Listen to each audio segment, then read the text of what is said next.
مختصر از کتاب ابن قدامه مقدسی که شیخ صالح العثیمین این رو برای ما شرح دادن و ما در درس گذشته در مقدمه این کتاب در کتاب لمعة الاعتقاد از ابن قدامه مقدسی که گفتیم ابن قدامه ابو محمد عبدالله ابن احمد ابن قدامه مقدسی است که در شعبان سال 541 هجری در نابلس به دنیا آمده است و سال 620 از هجری در دمشق وفات کردگی هستند و گفتیم هدف تعلیق این کتاب، هدف نوشتن این کتاب، اهمیت کتاب موضوعات مهمی را در بر میگیرد. بیان مرحله های خیلی مهمی است و قاعده های مهمی که در این کتاب در باب اسماء و صفات ذکر شده است که گفته بودیم واجب است در بیان نصوص کتاب و سنت چی واجبیت هایی هست و قاعده اول رو در اینجا بیان کرده بودیم که در آن چیزی که از کتاب الله و سنت پیامبر صلی الله علیه و سلم است از آیه ها و احادیث باقی ماندن آنها دلالت آنها بر ظاهرش بدون تغییر دادن، چون قرآن با زبان عربی مبین نازل شده است و حرام بودن سخن گفتن بر الله سبحانه و تعالی بدون علم و دانش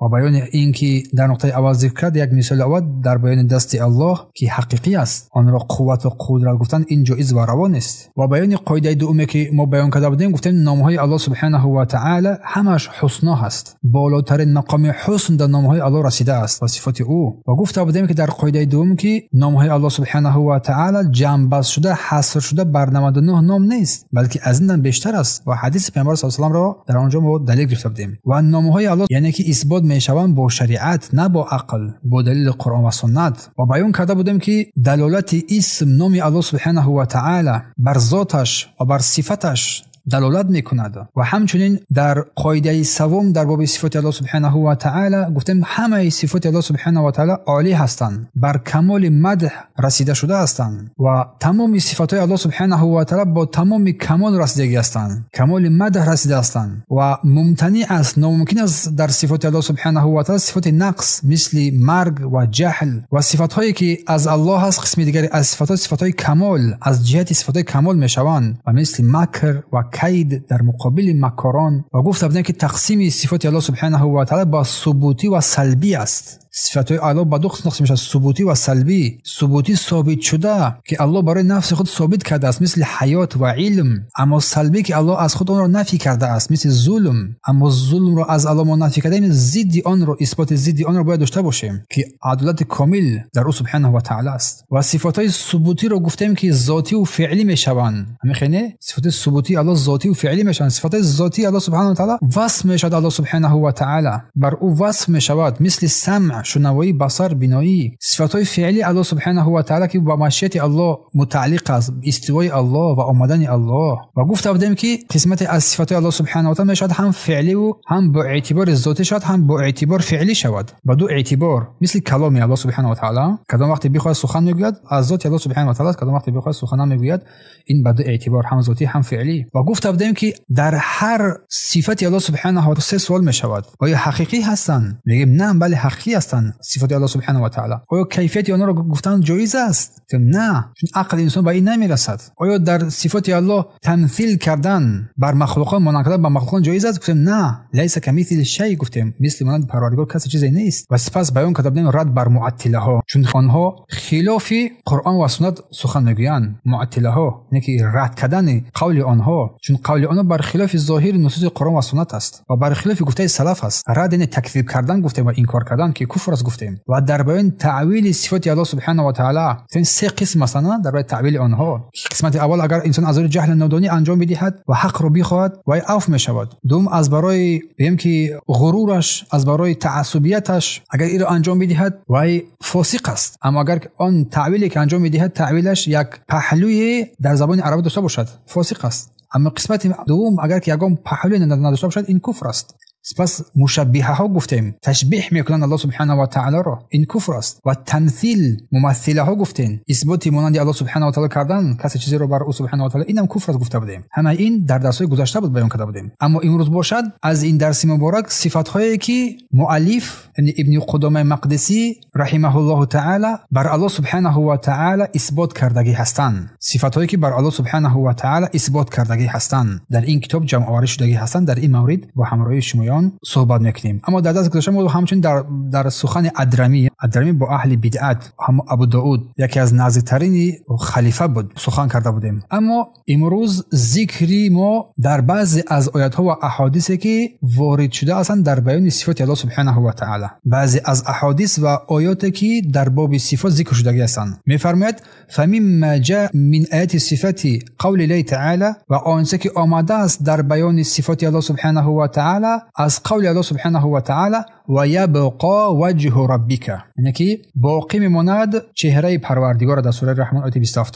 از جمله آن چیزی که در آیات های صفات آمده است این قول الله سبحانه و تعالی است، و یبقى وجه ربک، و روی پروردگارت باقی میماند، و روی پروردگارت باقی میماند، و یبقى وجه ربک. و همچنین قول الله سبحانه و تعالی بل یداه مبسوطتان، بلکه دو دست او پروردگار باز است، اثبات صفت دو دست در سوره مائده آیه 64.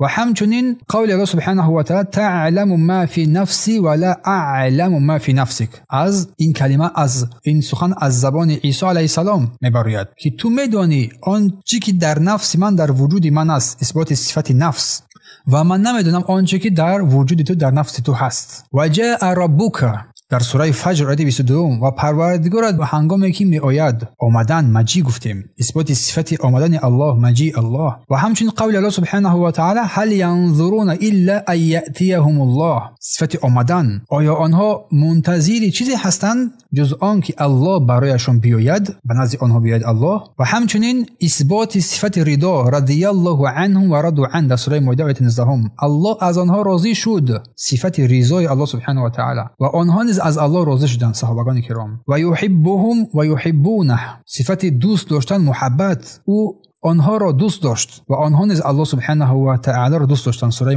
مائده آیه 54. و غضب الله علیهم، صفت غضب، الله بر آنها خشم کرد، غضب کرد. و تبعوا ما اسخط الله، آنها از آن چیزی که پیروی کردن الله بر آنها خشم کرد. کره الله بعثهم، الله از بیرون رفتن آنها ناراضی شد، ناراضی شدن در سوره توبه آیه 6. پس این صفات های الله را بیان میکند. همین آیاتی که تلاوت نمودیم که مسلمانان آنها را به طریقی که شایسته جلالت و عظمت او هست قبول میکنند، به تشبیه. ابن قدامه گفته است به تشبیه، بدون تشبیه، بدون کیفیت، که از اصول اهل سنت در فهم این صفاتهای الهی سبحانه و تعالی است. پس صفاتهایی که مؤلف یعنی ابن قدامه در صفاتهای الله سبحانه و تعالی ذکر کرده است، مؤلف رحمه الله تعالی از صفاتهای الله متعال را صفاتهای را برای ما آورده است، بعضی از صفاتهای را آورده است و موافق ترتیب مؤلف اینها را ما بیان خواهیم کرد. اول چی بود؟ صفت اول این روی وجه بود. پس صفت روی برای الله متعال با دلیل قرآن و سنت و اجماع سلف ثابت شده است. و دلیل قرآن این قول الله سبحانه و تعالی است که می‌فرماید و یبقى وجه ربک ذو الجلال والاکرام، و روی پروردگارت باقی میماند، صاحب بزرگی و کرامت است، سوره رحمان آیه 27. و دلیل اثبات وجه الله، روی الله، چهره الله از سنت، حدیث سعد ابن ابی وقاص است که فرمودند انک لن تنفق نفقه تبتغي بها وجه الله الا، یعنی که فرمودند صلی الله علیه و آله که هر یک نفقه، هر چیزی که آن را با نیت جستن رضای الله، با نیت جستن رضای روی الله انجام دهی، روی الله در این حدیث ذکر شد، انجام دهی بر آن پاداش خواهی گرفت، الا اجرت علیه، مگر اینکه تو بر آن پاداش میگیری. این حدیث رو بخاری و مسلم روایت کرده هستند. اما اجماع سلف در بیان اثبات وجه الله، روی الله، سلف صالح بر اثبات روی الله سبحانه و تعالی اتفاق کردند. از این رو اثبات روی الله متعال بر ما واجب است، به شرطی که به تحریف باشد، یعنی که به تغییر دادن معنای آن کلمه باشد، به تعطیل باشد،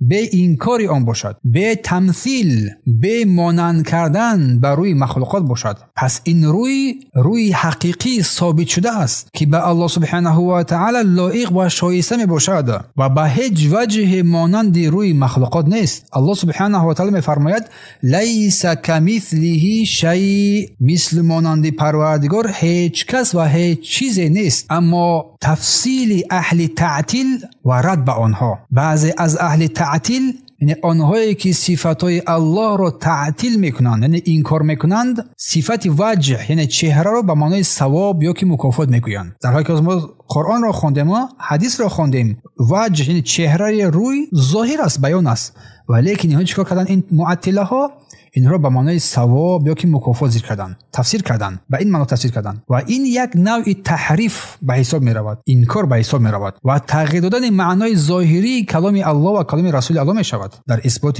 صفت روی الله سبحانه و تعالی. پس رد به آنها شیخ میگوید ابن عثیمین میفرماید که ما با استفاده از قاعده چهارم که ما در بالا ذکر کردیم قبلا با اینها رد میگوییم. اولا قبول ظاهری این کلمه، این آیه های قرآن. پس صفات های الله سبحانه و تعالی از جمله وجه یعنی چهره، روی، باید به معنای ظاهری خود قبول کرده شود، چنان که سلف صالح آن را قبول کردند. چرا ما آن را ایمان قبول نکنیم؟ بدون تحریف و بدون تعطیل، چون در آیت و حدیث هیچ دلیلی نیست که وجه به معنای ثواب داشته باشد یا که به معنای مکافات آمده باشد. نه در قرآن است، نه در حدیث است، نه در قول سلف صالح است. پس این معنای وجه روی رو به معنای مکافات یا که ثواب بگیریم، پس مخالفت نمودیم قرآن و سنت را و قول تمام اهل علم را. پس رعایت سنت و اجماع سلف برای ما لازم است. پیامبر صلی الله علیه و سلم با صحابگان کلمه وجه را یعنی که روی رو، چهره را به معنای اصلی آن قبول کردند و هیچگاه رسول الله یا که صحابگان کرام آن را به معنای ثواب معنی داد نکردند، تفسیر نکردند. پس پیروی از پیامبر و صحابگان کرام واجب است، نه از این معطله ها. اما قاعده بی‌کیفیت و مانندی ما وجه را یعنی که این روی را برای الله متعال اثبات میکنیم، اما به تشبیه نمودن بر روی مخلوقات و به پرسش کیفیت آن، و این مطابق فرموده الله سبحانه و تعالی است که فرمود لیس کمثله شیء، مثل مانند پروردگار هیچ چیز نیست. سوره شورا آیت 11. خلاصه کلام تفسیر وجه با ثواب مخالف آیات ها و احادیث و فهم سلف امت است. بنابراین انکار و تحریف کردن معنای ظاهری کلمه خلاف منهج اهل سنت و جماعت به حساب می رود. دوم صفت دست ها، یدین میگویند، دو دست. الله سبحانه و تعالی میفرماید که بل یداه مبسوطتان، بلکه دو دست الله سبحانه و تعالی گشوده اند. سوره مائده آیت 64. دست ها یدین از صفات های الله متعال می باشند با دلیل قرآن که تلاوت کردیم و سنت و اجماع سلف ثابت شده است. و دلیل قرآن این قول الله سبحانه و تعالی که بل یداه مبسوطتان، بلکه هر دو دست او باز هستند، فراخ هستند. الله فرمود در سوره مائده آیت 64. در این آیت الله سبحانه و تعالی دو دست را برای خود ثابت میکند، ثابت است و اهل سنت این را اثبات مینمایند، واقعی. و دلیل از سنت که الله سبحانه و تعالی دارای دو دست است روایت بخاری و مسلم است. روایت بخاری در کتاب توحید است و روایت مسلم در کتاب زکات ذکر می شود. می فرماید که این یمین الله ملأ لا یغیضها نفقه، یمین الله یعنی دست الله پر است و آن هرگز کم نمی شود. اگر چه شب روز خیر نماید، شب روز الله خیر کند، خیرات الله کم نمی شود، از دست الله چیز کم نمی شود. تا قول پیامبر صلی الله علیه و آله که بیده الاخرى القبض یرفع و یخفض، و فرماید که در دست دیگرش نگاهداری، قبضه حضرت دیگرش، قبضه که در دست دیگرش، یرفع بالا میبردارد و یخفض پایین میکند، زیاد میکند و کم میکند. روایت بخاری است و مسلم. اما اجماع سلف برای این که همگی اثبات نمودن که الله دارای دو دست است، سلف صالح بر اثبات دو دستی الله سبحانه و تعالی از برای الله اتفاق کردند. پس مادامی که در قرآن ذکر شده باشد، مادامی که در حدیث ذکر شده باشد، مادامی که سلف صالح، صحابگان کرام و تمام علما برای این اتفاق کرده باشند، پس برای این معنا ما هم باید دو دست الله سبحانه و تعالی بدون تحریف و تعطیل و تکییف و تمثیل، یعنی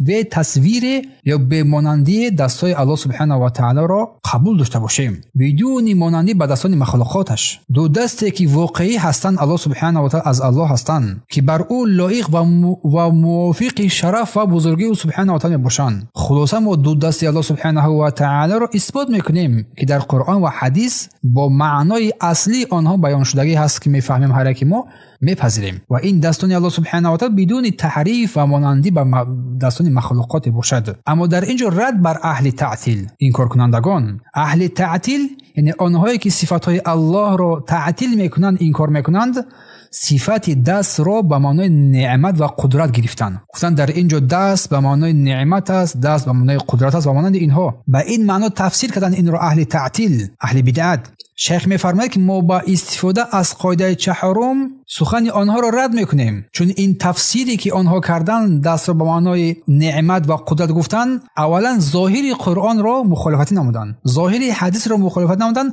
و ظاهری اتفاق علما را مخالفت نمودند. و رد به تفسیری که دست را به معنای قدرت و نعمت گفتند، رد بر آنها آیت قرآنی است. میفرماید لما خلقت بیدی، یعنی چیزی که من با دستان، با هر دو دستان خود آفریدم آدم را. این آیت کریمه میگه من با دستان خود آدم را آفریدم، با هر بیدی، با هر دو دستان خود آدم را آفریدم. این آیت به یگام حالت نمیگذارد که انسان دست را به معنای نعمت یا قدرت تفسیر کند. نمیشود، راه گریز ندارد مگر اینکه از عقل‌های زیبلدان خود پیروی نمایند. پس دست در این آیت کریمه به معنای اصلی خود دست واقعی اثبات شده است. و حدیث پیامبر صلی الله علیه و آله بیده الاخرى القبض گفتند در صحیح بخاری و مسلم، گفتند در دست دیگرش قبضه کردن است. و این حدیث هم بیان دو دستان الله سبحانه و تعالی را ثابت میکند که این بیانگری آن است که این دستان الله سبحانه و تعالی که در این حدیث و آیه ذکر شده است، علاوه بر آیات‌های قبلی که خواندیم تلاوت کردیم، نمیشه به معنای قدرت که به معنای نعمت اینا گرفته شوند به هیچ وجهی. اما شیخ میفرماید که ورودهای گوناگون، وارد شوی‌های گوناگون در صفت دست. الله میفرماید الله در قرآن دست را افراد تنها ذکر کرده است. تبارک الذی بیده الملک در قرآن ذکر شده است. چی با برکت از آن پروردگاری که در دستش تمام ملک است. افراد تنها ذکر کرد، یعنی یک دست. در این آیت دستی الله متعال به طوری مستقیم اثبات شده است. بیده الملک، دست الله سبحانه و تعالی ملک است. و همچنین در کلام الله سبحانه و تعالی تثنیه که دو دست هم ذکر شده است. بل یداه مبسوطتان، بلکه هر دو دستان الله سبحانه و تعالی فراخ هستند، باز هستند. این آیه کریمه، آیت دوم، دو دست الله سبحانه و تعالی را اثبات میکند، اقرار میکند. و همچنین در بعضی از آیات های دیگر، در سوره یاسین اگر آیت 71 را بنگریم، اولم یروا ان خلقنا لهم مما عملت ایدینا انعاما، شکل جمعی دست کشیده، شکل جمعی دست. یعنی آیا نمیبینند که ما برای آنها چارپاها و آن چیزی که دستان ما آفریده است ایجاد کردیم. و در اینجا الله سبحانه و تعالی دست را با شکل جمع دستان ما گفت به معنای تعریف کردن، به معنای بزرگی الله، به معنای صورت تکرار بر شماره ذکر کرده است. پس تفسیر و موافق کردن همین وجودهای گوناگون، یک دست ذکر کرد، دو دست ذکر کرد و زیاده از دو دست هم ذکر کرد در اینجا. پس شیخ میگه که ما میگوییم افراد و تثنیه یک دیگر رو رد نمیکنند. یعنی که در بعضی از آیات قرآن افراد یک دست ذکر شد، در بعضی آیات دیگر تلاوت کردن دو دست ذکر شد. همین افراد تنها و یا که تثنیه دو دست رو ذکر شده است، اینها یک دیگر رو رد نمیکنند، مخالف یک دیگر نیستند. چون افراد یعنی که تنها اشاره به یک دستی الله سبحانه و تعالی و تثنیه به دو دست او سبحانه و تعالی می‌نماید، به دو دست می‌نماید. و جمع باشد. اما در آیه بعدی شکل جمع قد دستان ما گفت الله سبحانه و تعالی میگه جمع میتواند برای تعریف باشد، برای بزرگی الله باشد، برای استنادی قسم‌های رقمی و بزرگداشتی او سبحانه و تعالی باشد. چون الله سبحانه و تعالی در آیه‌های قرآن بیشمار زیاد است که ما ذکر می‌کنیم، به شکل جمع ذکر می‌نماید، ما این رو کردیم از شکل به خاطر بزرگداشتی او سبحانه و تعالی. خلاصه توفیق یا که موافقیت نمودن میان این شکل‌ها، اگر بگوییم شکل یکم یعنی مفرد، تنها، دست تنها ذکر شد، علاوه شده است. بنابراین هر چی را که برای الله سبحانه و تعالی از دست ثابت شده است، بر الله آن را اثبات می‌نماییم. چون آیه های قبلی و احادیث قبلی که ما خواندیم، تلاوت کردیم و حدیث خواندیم، دو دست الله سبحانه و تعالی برای الله اثبات شده است. همین گونه بود. اما این یک دستی که تبارک الذی بیده الملک یک دست اثبات شد، این دلالت بر آن نمی‌کند یک دست دارد، چون در یک دست اون ملک است میتواند. اما آن شکلی که جمع هم ذکر شد دستان گفت این از باب بزرگداشت و بزرگواری او سبحانه و تعالی ذکر شده است برای تعظیم او سبحانه و تعالی نه به معنای عدد که عدد نام‌های دستای الله سبحانه و تعالی بسیار باشند یا که از 3 بیشتر باشند چون در زبان عربی عدد بیشتر از عدد زیاده از 2 سر می شود اصلا در زبان عربی هم عددهای بیشتر عددهای جمع زیاده از 2 سر می شود اگر کسی که کمی زبان عربی را اگر که خوانده باشد و فهمیده باشد فهمو اما صفت سوم این نفس است برای الله سبحانه و تعالی اثبات می شود صفت نفس برای الله متعال با دلیل های قرآن و حدیث و اجماع سلف ثابت شده است دلیل ها از قرآن را اگر ما بگیریم کتب ربکم علی نفسه رحمه پروردگار شما رحم را بر خودش بر نفس خودش واجب گردانیده است سوره انعام آیه 54 این آیه کریمه نشان می‌دهد که الله متعال رحمت را بر نفسش نوشته است کتب ربکم علی نفسه رحمه رحمت را بر نفس خود واجب گردانیده است و در آیه بعدی در سوره مائده آیه 16 می‌فرماید که تعلم ما فی نفسی ولا اعلم ما فی نفسک تو میدونی آنچه که در باطنی من است در نفس من است و من نمیدونم عیسی علیه السلام میگه و من نمیدونم آنچه که در باطن تو در نفس تو است این آیت به سخنان عیسی علیه السلام برمیگردد اشاره میکند که الله متعال هر چیزی که در نفس است میدوند اما عیسی حتی پیامبر هست آنچه که در نفس انسان میگذرد در نفس الله میگذرد آن را نمیدوند و دلیل از حدیث پیامبر صلی الله علیه و در بیان اثبات نفس پیامبر الله صلی الله علیه و که چونه که روایت مسلم است که این حدیث اشاره به صفت نفس مینماید سبحان الله و بحمد عدد خلقی و رضا نفسی و زینت عرشی و مداد کلمتی سبحان الله پاک و منزه هست پروردگار پاک منزه میشماری و حمد او را میگویی و عدد خلقی با عدد تمام خلقی که هست و رضا نفسی و آن رضای نفسی الله سبحانه و تعالی اثبات نفسی الله سبحانه و تعالی اما بعد آن که ما از قرآن بیان اثبات نفس الله را و از سنت فهمیدیم اما اجماع سلف صالح بر ثابت بودن صفت نفس برای الله متعال اجماع کردند و این صفت نفس الله سبحانه و تعالی که الله بیان کرد و رسول الله بیان کرد و سلف صالح اجماع کرده هستند چگونه که شایسته و لایق او ثابت شده است به تحریف و به تعطیل اثبات می‌نماییم پس صفت نفس برای الله متعال ثابت است و آن را بدون تحریف کردن رد کردن بدون تشبیه مانند کردن قبول میکنیم و بدون تعطیل کردن همچنین انکار کردن چون قرآن و سنت و اجماع سلف بر این چیز اتفاق دارند سپس صفت چهارم صفت دیگری که الله در قرآن بر خود ثابت کرده است صفت مجیء آمدن میشود آمدن الله سبحانه و تعالی برای جدا کردن بندگان در روز قیامت با دلیل های قرآن و سنت و اجماع ثابت شده است و دلیل قرآن قول الله سبحانه و تعالی در سوره فجر و جاء ربک که در آن روز پروردگار تو می آید در اون صحرای محشر حاضر می شود پروردگار این آیه کریمه نشان می دهد که روز قیامت الله متعال در آن صحرای محشر حاضر می شود می آید و بین بندگان خود حکم می کند و همچنین قول الله سبحانه و تعالی در سوره بقره آیه 210 می فرماید که هل ينظرون الا ان یأتیهم الله آیا آنها چیز را انتظارند غیر از آن که الله به نزد آنها بیاید چیز دیگر را منتظر هستند این آیت هم نشان می‌دهد که مردم انتظار هستند که الله آمدن خود را به سوی آنها نشان می‌دهد و دلیل از سنت رسول الله فرمودند که حتی اذا لم يبقى الا من كان يعبد الله تعالی اینک وقتی که در روی زمین تنها آنهای باقی میمانند که الله متعال را میپرستند خواه نیکوکار باشند خواه گناهکار پروردگار جهانیان نزد آنها می آید اتاهم رب العالمین پروردگار جهان نزد آنها می آید متفق علیه بخاری و مسلم این حدیث را روایت کرده است این حدیث اشاره میکند بر آمدن الله سبحانه و تعالی اما اجماع سلف بر آمدن الله متعال برای جدا کردن بندگان در روز قیامت اجماع کرده اتفاق کرده هستند و این آمدن باید با شکلی که برای الله لایق است برای الله ثابت می شود بدون تحریف و بدون تشبیه مانند کردن به چیزی اما بعضی گروه های متاسف اهل تعطیل آمدن الله را با آمدن فرمان یا قرارهای الله تعبیر کردن تفسیر کردن و نادرست کردن و اشتباه کردن اما این تعبیرهای نادرست آن است که باید با طرز اصلی که در قرآن و سنت آورده شده است فهمیده شود. آمدن واقعی الله سبحانه و تعالی که از خود بر ما یادآور می شود. یا کسی هست که الله را از خود بیشتر بشناسد؟ نه، الله خود را از ما بیشتر میشناسد، بیشتر میداند. پس مادامی که این را وصف کرد، پس ما باید اقرار نماییم. پس آمدن الله سبحانه و تعالی در صحرای محشر برای جدا کردن بندگانش در روز قیامت ثابت شده است، بدون تحریف و تشبیه قبول می شود. و صفت دیگر از صفات‌هایی که در اینجا مؤلف ذکر کرده، صفت رضا و خوشنودی الله سبحانه و تعالی. رضا میگویند، رضا یعنی خوشنودی الله سبحانه و تعالی و رضا بودن الله سبحانه و تعالی از بندگان خود. در قرآن و حدیث و اجماع سلف با دلیل‌های قطعی ثابت شده است.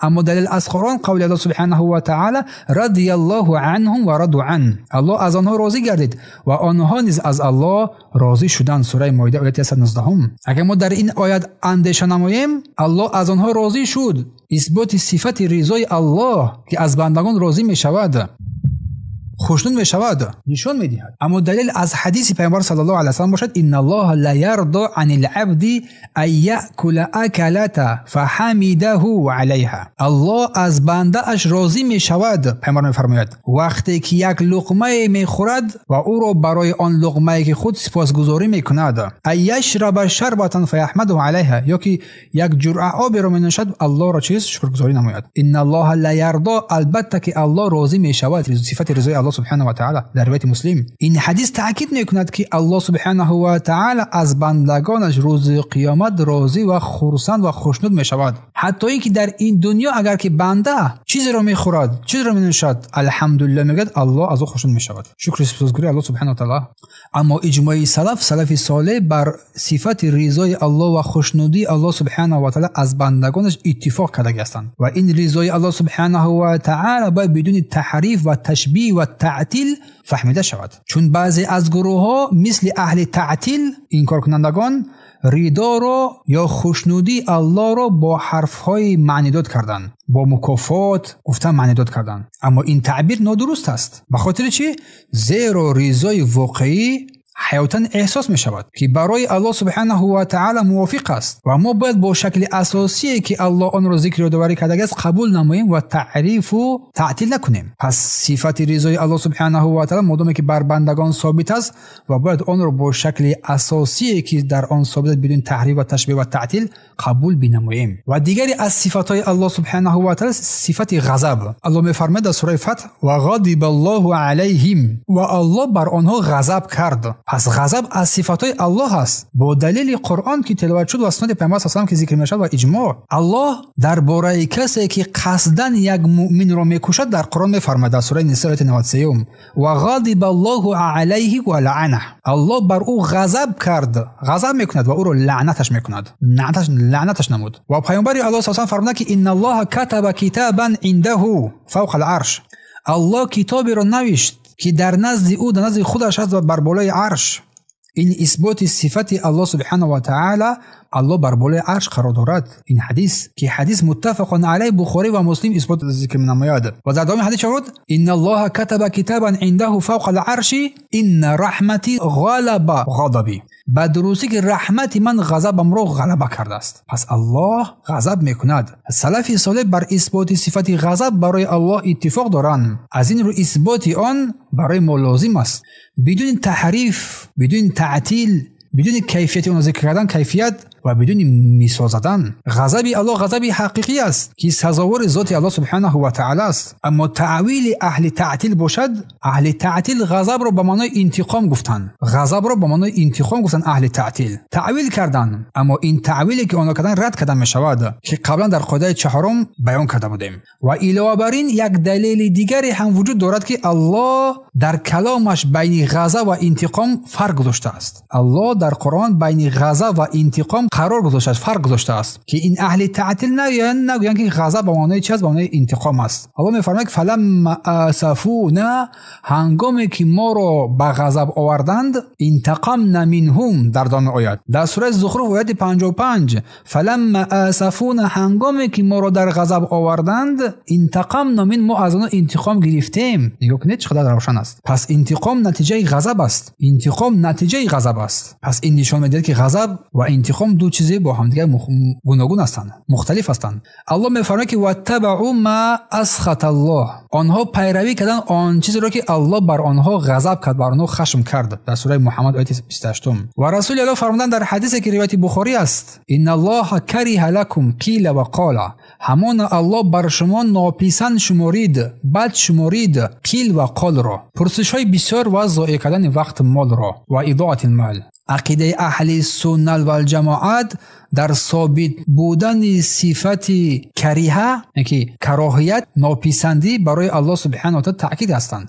معتقد هستند که یکی از صفات الله سبحانه و تعالی است و این صفات الله سبحانه و تعالی بدون تحریف و تعطیل و تجسیم و تشبیه اثبات شود. پس این کبریایی و این کراهیت از جانب الله سبحانه و تعالی با گونه حقیقی که اثبات کرده است، با بزرگی عظمت جلالت او سبحانه و تعالی اثبات می شود. اما رد به عقیده اهل تعطیل، آنها اینه که اهل تعطیل این کراهیت را، ناپسندی را، ناپسند داشتن را به معنای دور نگاه داشتن و کنارگیری تعبیر کردن، تفسیر کردن و غلط کردن. چون این تعبیر درست نیست، زیرا الله سبحانه و تعالی در نصوص قرآن و احادیث مفهومی کرح را، یک ناپسندی را، همچون حالت ناپسندی و نفرت حقیقی بیان نموده است. چون یک در قاعده ها ما در بالا ذکر نموده بودیم. بارک الله فیکم. امیدوارم که مسئله برایتون روشن باشد، چیزهایی که بیان کرده ایستادیم. چون مردمان هستند که این صفات الله سبحانه و تعالی که بر خود اثبات کرده است آن را اثبات نمیکنند، آن را تحریف و تغییر میدهند، تفسیرهای از بلادن عقل خود آورده آنها را به گونه تغییر میدهند. بارک الله فیکم. خیر، در اینجا توقف میکنیم از اثبات صفات الله سبحانه و تعالی از قرآن بود و همچنین از احادیث به ما اثبات کردیم، آنها را بیان کردیم، این نوها را. اما اگر که الله برای ما وقت بده، فرصت بده، درس دیگر باذن الله تعالی در بیان اثبات صفات الله سبحانه و تعالی از سنت، ذکری بعضی از احادیث در بیان اثبات دیگری از صفات الله سبحانه و تعالی، در بیان الله بر استوا بر عرش دارد و همچنین تعجب کردن الله سبحانه و تعالی و دیگر صفاتایی که در اینجا ذکر می شود برای شما باذن الله تعالی اگر زنده باشیم بیان میکنیم ان شاء الله. الله بر ما موفق بگرداند. سبحانك اللهم وبحمدك اشهد ان لا اله الا انت استغفرك و اتوب الیک.